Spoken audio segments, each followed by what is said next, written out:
Hey everybody out there in internet land, I want to say thanks for checking out this channel. This is going to be the new channel for everything about Dark Space Studio, what it takes to make comics, what I do to make comics. It's going to give you a little bit of behind the scenes look of how I pencil, ink, color, letter, all the things that go into making comics. So first off, what we're going to work on is a cover for the upcoming issue 2 of Annabelle. I want to thank everybody for backing issue 1 and being a supporter. I want to thank all the old fans, current fans, and all the new fans that are out there. Without further ado, let's get into this video.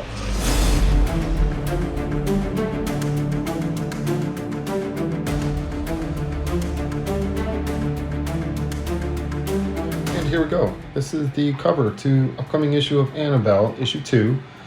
This Kickstarter is going to launch later this year, and what you're seeing is kind of a transition here. I've been working on this cover for a little while and just fleshing out a lot of the shapes. A lot of basic shapes here. You see, poses, making sure things just kind of proportionally look as good as I can get them. And I'm filling in a lot of blacks here. For me, I do have pretty loose pencils when I know that I'm going to be inking my own artwork. I'll go in there, unless it's something that's really detailed, I got to flesh out. I typically don't do really detailed pencils. But what I'm working on is a lot of these blacks and shadows, and that just gives me the general feel of light source. A lot of artists talk about light sources. Well, for this page, this piece of art, it's going to be the flames coming out of his mouth. So that leads me to believe, light source is coming from the top right. Shadows will cast on the bottom left.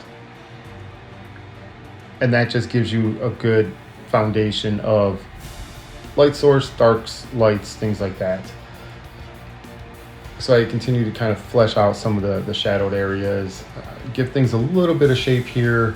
His chest is not necessarily a cylinder. It's not round per se. It's pretty flat. But here I am again, kind of going in and just adding a little bit more depth to his wings. Well, one wing here. And that's going to reflect on the light source as well. So the light source is kind of light on one side, other side is going to be a little bit more in the shadows. And, here I go with scales.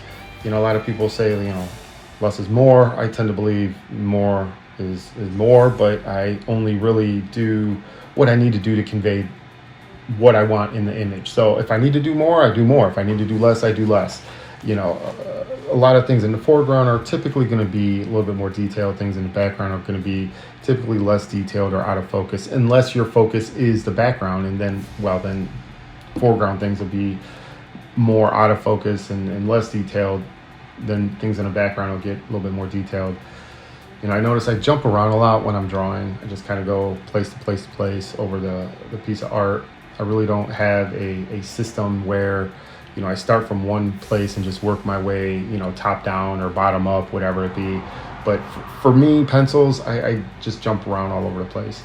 When I do inks, it's a little bit different. Once we get into some inking videos, I'll go ahead and talk about that, process, because being left-handed definitely has some challenges, and you just got to think a little bit differently when you're laying down ink that can smear pencils. I'm not too worried about that. So for this cover, what I really ended up doing is I typically will do a lot of my layouts digitally. Just gives me a little bit flexibility, makes things a little bit quicker for me to make sure that proportions and shapes and things like that are as accurate as I can get them, without me having to do this on paper and potentially continue to erase if I'm struggling with a certain area.